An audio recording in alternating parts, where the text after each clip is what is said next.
Qué bueno que podemos celebrar el glorioso tercer día, donde nuestro Señor Jesús cumplió su promesa de resucitar para junto con esa resurrección traernos esperanza, vida eterna, perdón de nuestros pecados, salvación, pero también la firme convicción de que la vida eterna no comienza en el cielo, comienza aquí y comienza ahora. Así que es una muy buena oportunidad para que usted y yo podamos el día de hoy abrazar esta verdad del cielo que el Señor preparó para nosotros. Creo que es importante que el día de hoy entendamos a dónde estamos llamados y a lo que estamos llamados como hijos de Dios. Creo que estamos llamados a recibir en Cristo lo que por herencia nos corresponde vivir como hijos de Dios. Y sé que usted probablemente conoce la palabra herencia, la ha escuchado, probablemente esté esperando alguna de papá o de mamá, de algún momento cuando ya no estén aquí, pero de repente papá y mamá dejarán una herencia. Y de eso quiero hablar precisamente el día de hoy, porque es importante que podamos reconocer y abrazar no cualquier herencia. Hay una herencia que nos ha sido entregada a nosotros, que sobrepasa cualquier herencia material que podamos nosotros percibir aquí en la tierra. Escúcheme, la resurrección de Cristo garantiza el cumplimiento de sus promesas en nuestra vida. Porque sí, Él resucitó. Y si Él resucitó, le hago esta pregunta. ¿Habrá algo imposible para Él? Nada. Nada. Si Él se atrevió a mover esa piedra y salir de la tumba, ¿habrá algo que pueda ser imposible para ese Jesús? Nada. Mire, una herencia no se la pelea ni se la provoca para poder tenerla, ¿verdad que sí? Una herencia es una herencia. Una herencia solo se la recibe, ¿verdad? Y esa herencia que Dios nos entrega a través de la resurrección de su Hijo Jesús es esa herencia de vida eterna, salvación, pero sobre todo el reino de Dios, que solamente se lo puede recibir por la fe. Y como solo se lo puede recibir por la fe, solo se lo puede accionar por la fe. Gracias, Juan Andrés. Escúchame, hay unos principios que quiero enseñarle el día de hoy y creo que usted es necesario que los apunte y que los abrace y se apropie de ellos. Uno de ellos es que no hay gloria en la muerte, sino en la resurrección.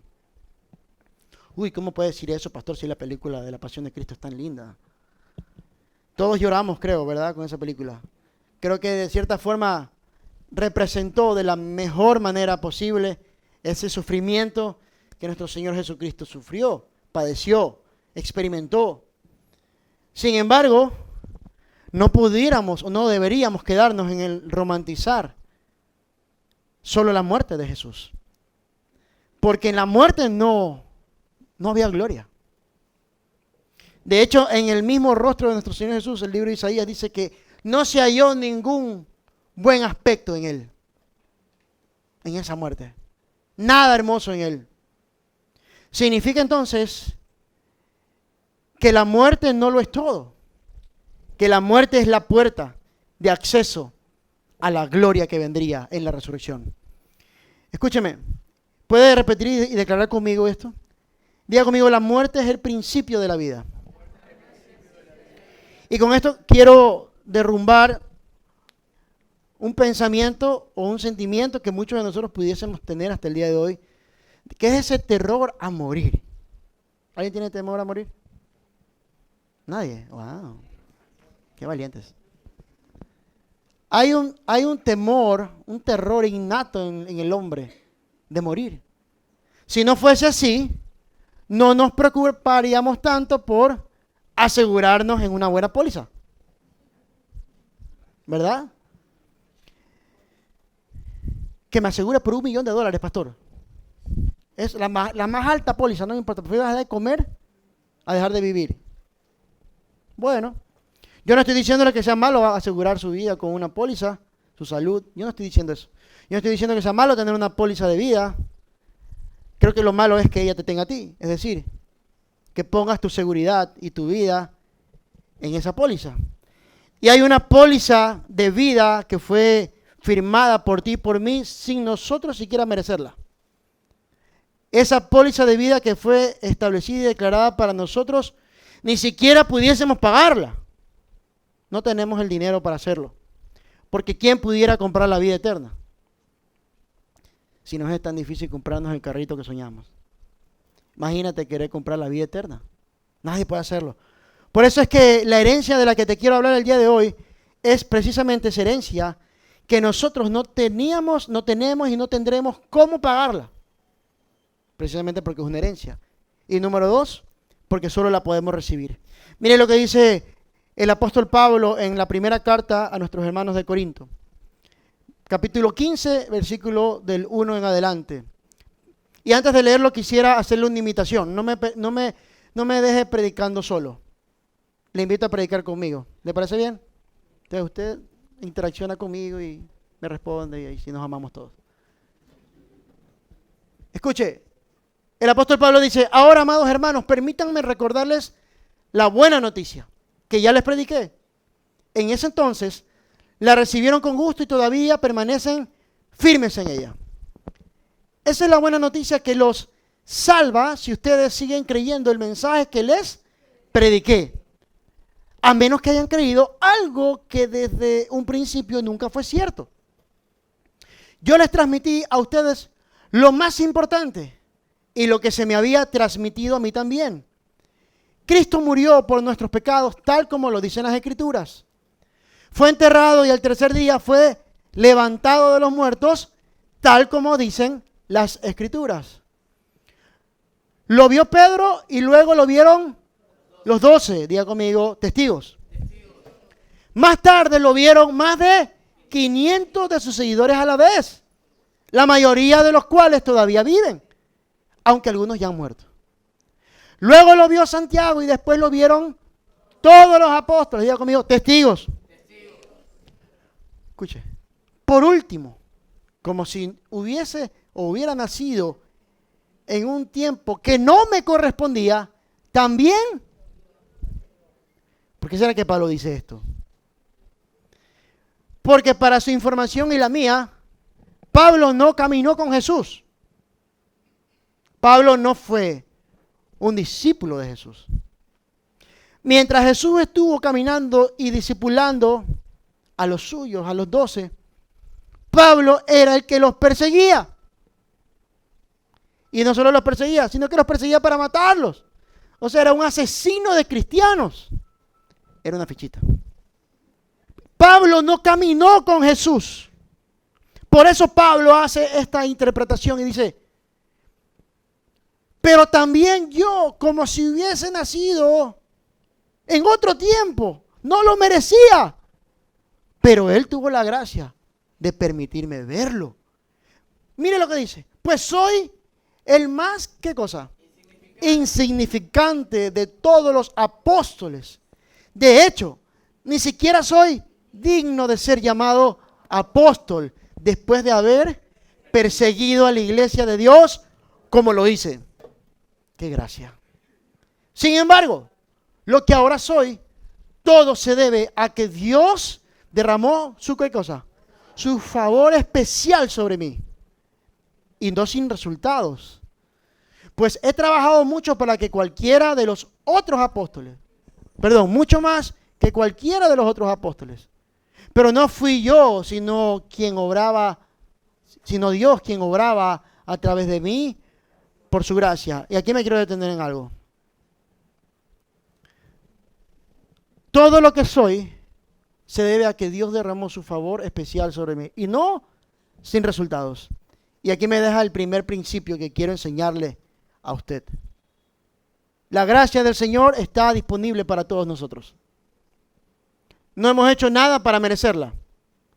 No podremos pagarla de ninguna forma. No hay manera. La gracia se ha extendido sobre cada uno de nosotros. Pero eso no es todo. Eso ya es lo que Dios hizo por nosotros. Hay un trabajo que nos compete hacer a nosotros. Y es responder con responsabilidad a la gracia que nos fue dada.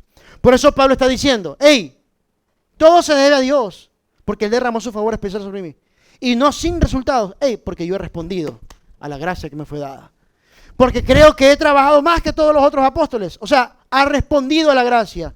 El mensaje del día de hoy llega a usted para traerlo a la vida. Probablemente se ha estado muerto y estancado, sin movimiento, entendiendo de que Dios tiene una vida plena para usted en propósito, que hasta el día de hoy no fue revelada, pero gloria a Dios que lo trajo hasta aquí, porque el día de hoy Dios lo va a movilizar.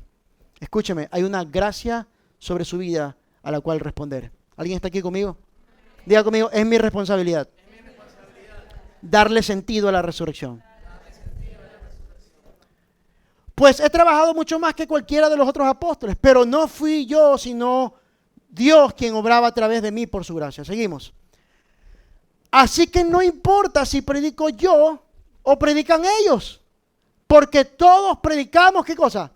El mismo mensaje que ustedes ya han creído. Pero díganme lo siguiente. Seguimos.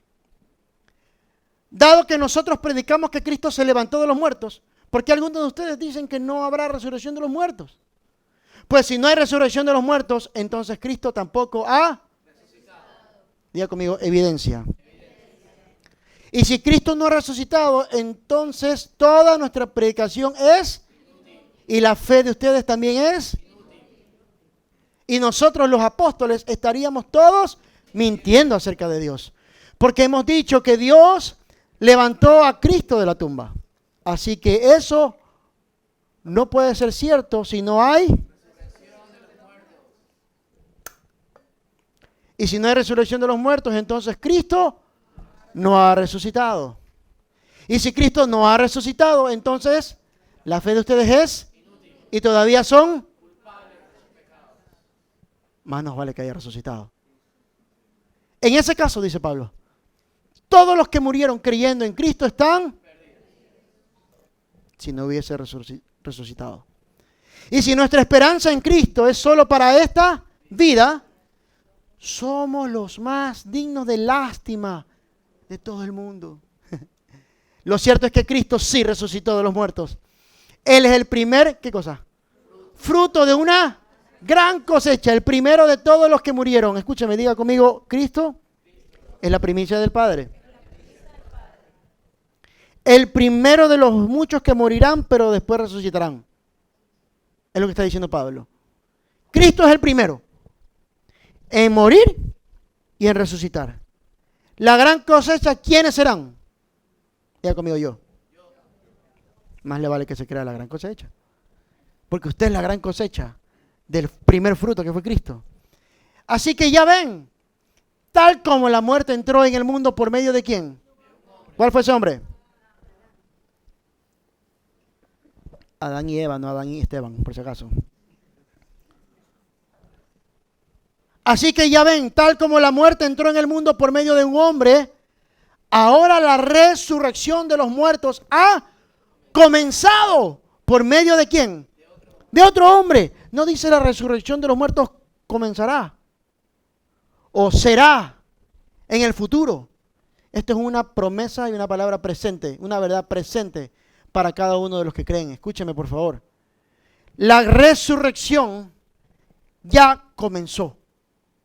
No esperemos el momento de la trompeta en donde las tumbas serán abiertas y ya iremos delante del Señor para ser encontrados con Él. Esa será la señal de la promesa cumplida. Pero esto ya está hecho. Y por la fe necesitamos recibirlo para poder accionarlo por la fe. ¿Cómo lo acciono por la fe, pastor? Gracias por preguntar. Mire, hay formas en las que nosotros estamos viviendo, muy probablemente, que están hablando de que somos unos zombies en vez de ser gente viva. No entiendo, pastor. ¿Qué es lo que te está gobernando hasta el día de hoy? ¿Qué es lo que está haciendo mover tus pies el día de hoy? ¿Qué estás creyendo el día de hoy? Conforme a lo que tú crees es lo que tú estás viviendo. Lo que tú estás creyendo es conforme a lo que tú estás escuchando. En base a lo que estás escuchando, tu cerebro está decodificando información y está elaborando pensamientos. Entonces esos pensamientos son reproducidos en tus acciones. Las acciones que estás teniendo el día de hoy son acciones de una persona viva con esperanza. O son acciones que representan a una persona que no tiene esperanza y simplemente vive porque tiene que vivir y pagar deudas. Lo que Pablo está diciendo aquí es la señal, diga conmigo señal, de la resurrección en la vida de uno es la transformación. No hay forma de que yo crea en la resurrección de Cristo si en mi vida no hay transformación. Y Pablo dice, así como todos mueren, porque todos pertenecemos ¿a quién? A Adán. Así como todos mueren, porque todos pertenecemos a Adán, al primer hombre. Todos los que pertenecen ¿a quién? Recibirán vida nueva. Sacúdase un poquito y dígale que tiene a su lado, empieza a vivir la vida nueva.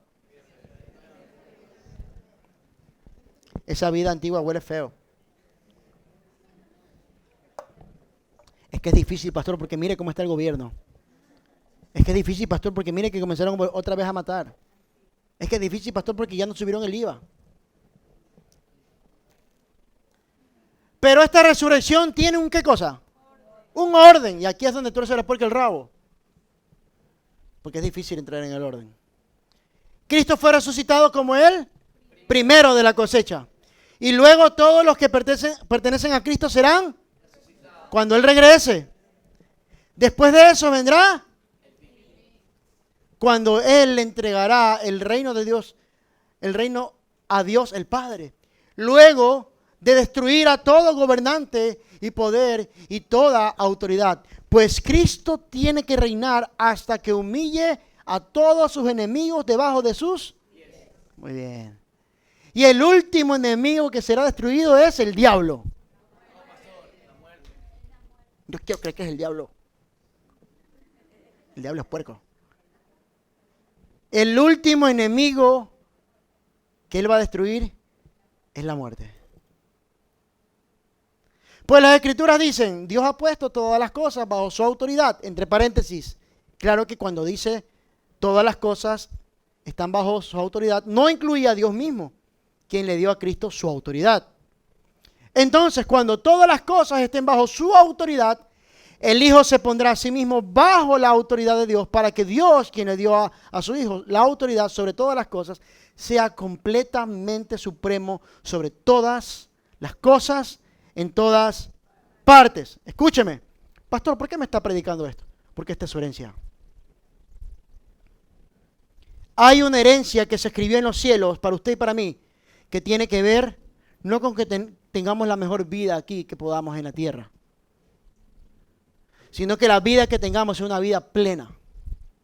Y la vida plena no la alcanzamos con todo lo que compramos en la tienda. No tiene que ver con los carros que podemos almacenar en el garaje de la casa. No tiene que ver con el título que podamos llegar a tener, o los 4 títulos, 5 títulos, las 2 maestrías, el doctorado y todo lo que usted quiera. Esa vida plena no representa la herencia que Dios me dejó a mí. La vida plena que Dios me dejó aquí en la tierra, a través de su resurrección, tiene que ver con que yo realmente viva su plan de propósito aquí. Es decir, que cada vez que me miren a mí, vean que yo no soy de este mundo, aunque vivo en este mundo. Que yo no hablo como se habla en este mundo. Que no tengo el lenguaje que se utiliza en este mundo. Porque no pertenezco a este mundo. La Biblia dice que nuestra ciudadanía no está en este mundo, está en los cielos. Y sabe, hay una hermosa esperanza que reposa sobre nuestra vida a causa de la resurrección de Cristo. ¿Sabe por qué resucita Él? Porque a Él es necesario resucitar para irse a sentar con el Padre y preparar una morada en la casa del Padre para usted y para mí. Eso significa que cuando nuestros ojitos se cierren, empezará nuestra verdadera vida. Empezará una vida que no tiene que ver con esta ciudad terrenal, sino con la nueva Jerusalén. Una ciudad en donde no tendremos sufrimiento, una ciudad en donde no tendremos crisis, una ciudad en donde no tendremos los problemas que tenemos hoy en día, una ciudad en donde podemos gobernar y reinar junto con nuestro Señor. Esa es una herencia. Pero probablemente no la hemos vivido porque seguimos anclados a la forma de vida que tenemos aquí. Y le quiero decir una cosa, la única forma de experimentar esa herencia es renunciar a nosotros mismos. Es renunciar a la forma de vida que nosotros pensamos que es para nosotros. No hay peor cosa que nosotros tener una herencia y no cobrarla. ¿Verdad que sí? Imagínate que tuvieses una herencia ahí por ahí, vaga y que no sabes. ¿Cuántas deudas, pastor, no hubiese ya pagado con esas herencias? Lo mismo pasa cuando nosotros no vivimos la verdad de Dios en nuestra vida. Escúcheme, creo que es un buen día para que nosotros le demos la importancia de vida a la resurrección de Cristo. ¿Cómo yo le doy sentido a la resurrección de Cristo? ¿Cómo le doy sentido a que la piedra se haya movido y que Cristo haya salido vivo de esa tumba? En la transformación de mi vida. Cuando yo decido voluntariamente entender y abrazar de que muy probablemente la forma que yo estoy viviendo no representa la herencia que Dios me dio. Hay algo mayor. Diga conmigo, hay algo mayor. Y esto es interesante lo que explica el apóstol Pablo aquí, porque nos hace entender de que el pecado entró al hombre efectivamente por comer el fruto equivocado. ¿Se acuerda? Que Adán y Eva comieron un fruto equivocado, un fruto que el Señor se había reservado para él, el fruto del árbol del conocimiento del bien y del mal. ¿Se acuerda de esa historia en el libro de Génesis? El pecado entró al hombre por comer ese fruto equivocado, pero la salvación y la esperanza de ser resucitados y tener una vida plena viene por comer el fruto correcto. ¿Y sabe cuál es ese fruto correcto? El cuerpo de nuestro Señor Jesucristo. Por eso celebramos Santa Cena el día viernes, en ese entendimiento. Porque cuando nosotros entendemos el sacrificio de Cristo y lo que vino a través de su resurrección, la gloria que viene a nuestra vida, podemos ser transformados. Hágale un poquito al que tiene a su lado y dígale, empieza el proceso de tu transformación. Mire lo que dice Juan capítulo 11, del 1 al 44. Préstele atención a los detalles de la palabra porque son importantes. Dice, un hombre llamado Lázaro estaba, ¿qué cosa? Diga conmigo, señal. Primera señal en este episodio, Lázaro estaba enfermo.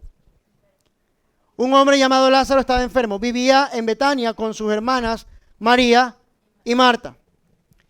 María era la misma mujer que tiempo después derramó el perfume costoso sobre los pies del Señor y lo secó con su cabello. ¿Recuerda ese episodio? Su hermano Lázaro estaba enfermo. Así que las dos hermanas le enviaron un mensaje a Jesús que decía, Señor, tu querido amigo está muy enfermo. Cuando Jesús oyó la noticia, dijo, la enfermedad de Lázaro no acabará en muerte. Diga conmigo, señal. Al contrario, dice, sucedió para la ¿qué cosa? Escúcheme, antes de la gloria, viene una señal. A fin de que el Hijo de Dios reciba gloria como resultado. Ok, aunque Jesús amaba a Marta, a María y a Lázaro, se quedó donde estaba. Pero ¿cómo, pastor? Si los amaba. Diga conmigo, señal. No ignore las señales del Señor. Pasado ese tiempo, les dijo a sus discípulos, volvamos a Judea. Pero sus discípulos, ¿qué cosa? No se sometieron al maestro. Se opusieron diciendo, Rabí, hace solo unos días la gente de Judea trató de apedrearte. ¿Irás allí de nuevo? Jesús contestó, cada día tiene 12 horas de luz. Durante el día la gente puede andar segura y puede ver porque tiene la luz de este mundo. Pero de noche se corre el peligro de tropezar porque no hay luz. Diga conmigo, propósito. Él estaba hablando palabras que muy probablemente usted y yo no entendemos en este momento. En resumen, el Señor le estaba diciendo, tengo un propósito en ese lugar. En el día todo el mundo puede caminar tranquilamente porque hay luz. Pero en la noche corres el riesgo de tropezar. Y ese lugar anda en tinieblas. Necesita ir mi luz. Propósito. Diga conmigo propósito. Escuche, nuestro amigo Lázaro se ha, agregó después Jesús. Pero ahora iré a. Muy bien. Señor, dijeron los discípulos, si se ha dormido, pronto se pondrá mejor. Ellos pensaron que Jesús había querido decir que Lázaro solo estaba mimido. Pero Jesús se refería a que Lázaro había muerto. Por eso les dijo claramente, Lázaro está muerto. En otras palabras, nos vamos ahorita. Y por el bien de ustedes, me alegro de no haber estado allí. Porque ahora ustedes van a creer de verdad. Vamos a. Ya conmigo señal. Tomás, al que apodaban el gemelo, les dijo a los otros discípulos, escuche lo que dice, vamos nosotros también y moriremos con Jesús. Me encanta la Biblia porque es tan chistosa. ¿Cuál Netflix ni cuál Netflix? En la Biblia están las mejores historias. Estaba resignado Tomasito. Sabía que ahí en Judea, días anteriores le estaban queriendo apedrear a Jesús y allá quería meterse Jesús. ¿Verdad? Me imagino la mentalidad de ellos, bueno, que vaya él solo, ¿no? Pero nos toca ir con él. Así que ya moriremos con él. Cuando Jesús llegó a Betania, le dijeron que Lázaro ya llevaba no 1, ni 2, ni 3, ni 3, 4 días en la tumba. Diga conmigo, señal. En la cultura judía de Medio Oriente, las resurrecciones de los muertos eran pan de cada día. A causa de la brujería, a causa de los trabajos de las hechiceras, de los brujos, ¿verdad? A causa de las tinieblas. Hasta el día de hoy hay un operar muy fuerte en Medio Oriente. Mírenlo en Discovery Channel, en National Geographic. De verdad. Y esto era pan de cada día, las resurrecciones. ¿No le parece interesante que Jesús espere ir después de 4 días? ¿Sabe por qué? Porque la tradición era de que los trabajitos de resurrección podían operar en el primer día del muertito, en el segundo día del muertito. Hasta el tercer día del muertito podía venir a la vida por el trabajito del hechicero, del brujo. Pero el 4.º día, chuzo, ya el muertito está bien muertito. Y no hay devolución del billete. O sea, mejor dicho, ya no hay chance, ya no hay oportunidad. Diga conmigo, señal. Jesús va después de 4 días de muerto.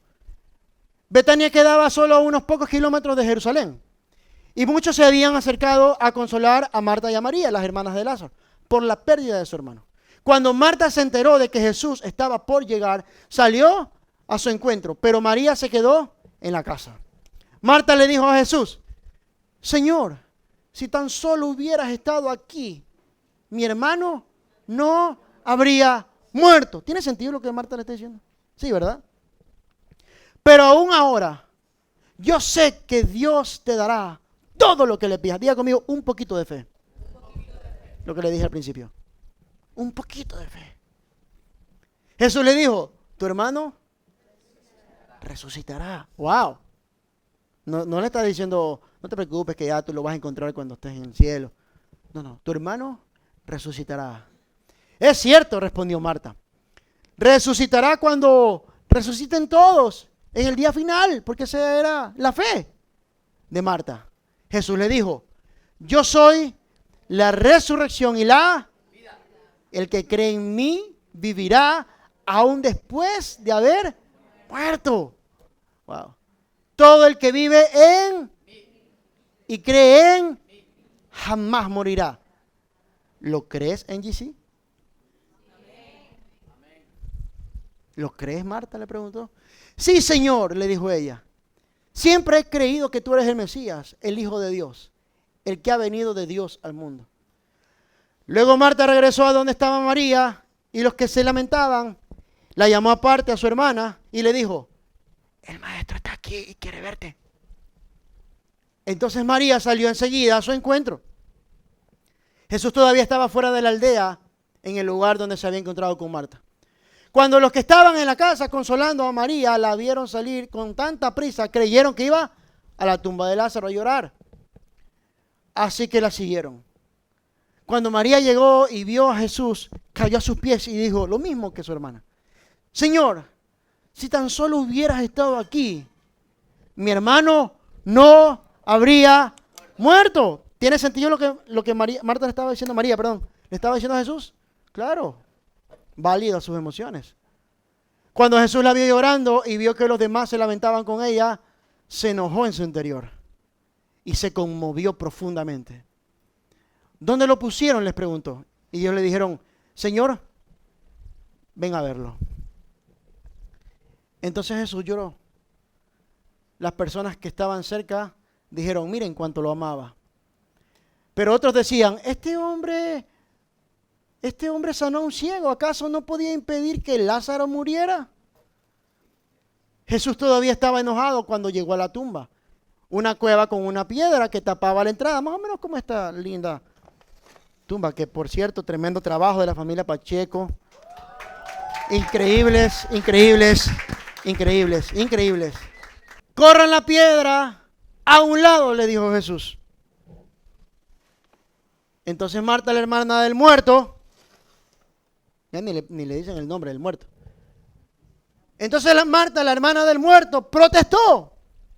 Señor, hace 4 días que murió. ¿Cuántos días? 4 días. Señor, hace 4 días que murió. Debe haber un olor espantoso. ¿A cuánto le gustaría ir a abrir una tumba ahorita al cementerio? Esa era la desesperación de Marta. 4 días muerto. Señor, ¿cómo va a creer? Ya no hay esperanza. Si hasta los 3 días nomás se espera que el muerto resucite. Ya lleva 4. ¿Cuál es la esperanza? Jesús respondió, ¿no te dije que si crees, verás la gloria de Dios? Así que corrieron la piedra a un lado y entonces Jesús miró al cielo y dijo, Padre, gracias por haberme oído. Tú siempre me oyes. Pero lo dije en voz alta por el bien de toda esta gente que está aquí, para que crean que tú me enviaste. Entonces Jesús gritó, Lázaro, sal de ahí.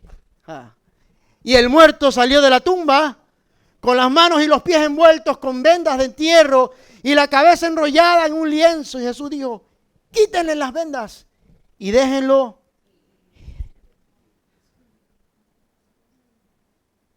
Escúchame, iglesia, Jesús es perfecto en hacer señales. Muchas veces estamos detrás de los milagros sin discernir las señales. ¿De qué me está hablando, pastor? Hasta lo recitábamos como loritos. Señales, milagros, prodigios, maravillas, pero no sabemos lo que son las señales. Escúchame, iglesia. Yo no tenía que hablar aquí solamente de los milagros. Yo tenía que hablar de las señales de Dios. ¿Sabes por qué? Porque una señal de Dios representa el recordatorio de Dios de lo que ya hizo una vez en tu vida. Porque si lo hizo una vez en tu vida, lo puede volver a hacer. Y escúchame, alguien aquí en este lugar vino probablemente oliendo mal. Porque ya no tenía esperanza. Porque la poquita esperanza que tenía ya se le había muerto. Y no 4 días, probablemente meses. Probablemente años. Probablemente hay gente aquí que vino el día de hoy hasta sin expectativa. Porque ¿qué es lo que puede ser un muerto? No puede hacer nada. La herencia de la que te viene a hablar el día de hoy es la vida que Dios prometió para ti, que solamente se puede vivir a través de entender las señales y abrazarlas y decir, ok, estoy viendo lo que Dios está haciendo. Escúchame, Jesús hace señales y también hace milagros. La piedra removida es una señal del milagro de la resurrección. Yo no sé si te pones a pensar conmigo un poquito, pero quisiera que entres ahí un poquito ya en la imaginación. Aplastes el botón de la imaginación. Y este tremendo episodio. Previo a la muerte de Cristo, porque todavía Cristo no había muerto, ¿verdad? Jesús estaba vivo, moviéndose entre el pueblo. Imagínate esto. Una piedra moverse, un muerto salir de la tumba. Qué tremenda impresión en un tiempo donde no habían redes sociales. Pero yo me imagino que ese tremendo notición corrió y recorrió las aldeas, las ciudades, los pueblos. Es decir, este acontecimiento tiene que haber removido la mente de la gente. Dice, por eso probablemente la fama de Jesús dice que se engrandecía y recorría. Porque lo que hacía Jesús era increíble. Dime tú, ¿cuántos son capaces de resucitar un muerto? Entonces date cuenta de la señal. Una piedra removida. Y al tercer día van las Marías y Salomé, como lo vimos representado al principio de este servicio. Y ven exactamente la misma señal. Escúchame, exactamente la misma señal. Una piedra que fue removida y una tumba vacía. ¿No te has puesto a pensar de que probablemente en la mente de estas mujeres que fueron a visitar la tumba y la vieron vacía, se les pudo haber pasado esa idea de, pero esto ya lo vimos antes? Esto ya lo vimos antes. Ellas iban con especias para ungir el cuerpo muerto de Jesús. Una de ellas de repente dijo, pero recuerden que él dijo que iba a resucitar, pero llevaban las especias para ungir al muerto. A veces no tenemos coherencia. No, pastor, yo sí creo en el Señor, pero todavía tengo el plan B por abajo de la mesa. Ya tengo las paletas listas, pastor, es que donde gana la consulta, el no.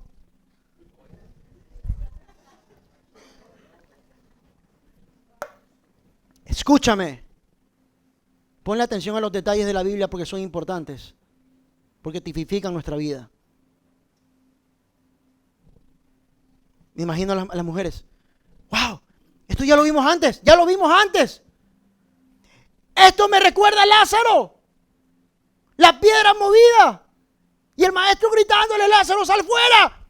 ¡Wow! Y él nos prometió que al tercer día resucitaría. Un encuentro con un ángel. ¡Ey, vayan, corran y encuéntrense con él, con el resucitado! Escúchame.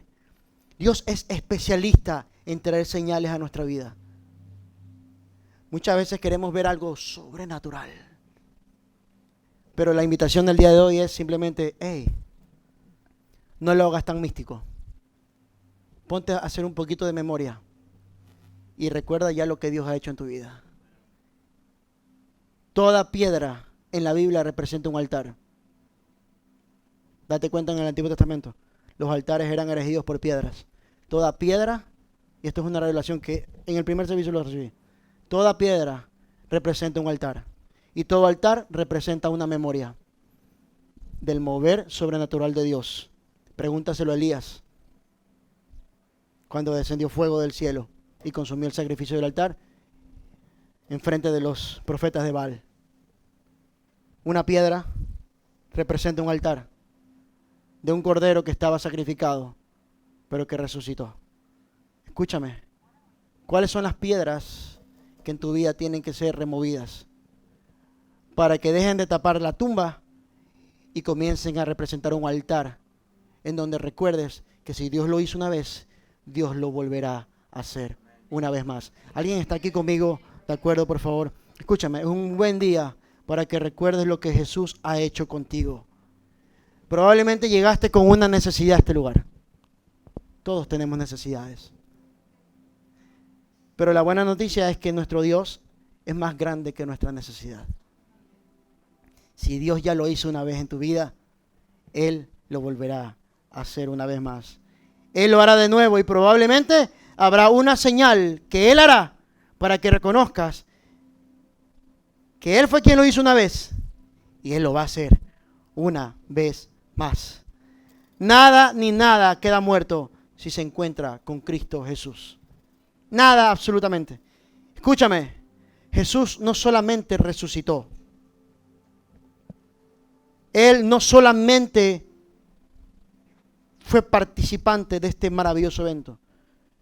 No solo resucitó. Jesús dijo de él mismo, yo soy la resurrección y yo soy la vida. Todo el que está en mí, aunque está muerto, vivirá. ¿Qué es lo que necesita volver a la vida en ti el día de hoy? ¿Cuál es la tumba en la que has estado metido? ¿Cuál es? ¿Es una tumba del alma? ¿En donde tus emociones fueron dañadas? ¿Fueron sacrificadas? ¿Es una tumba de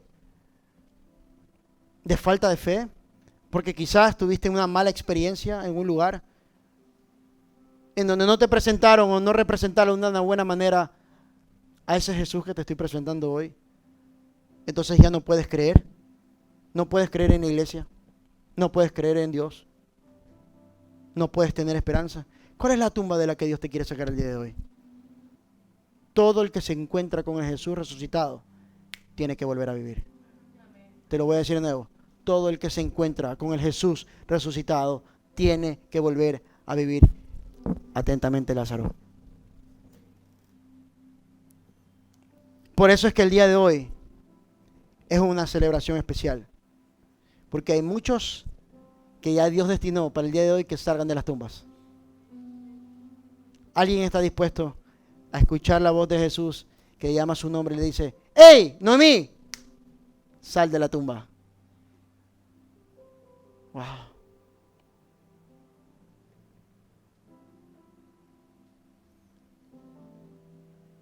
¿Cuál es la tumba de la que te quiere sacar el Señor?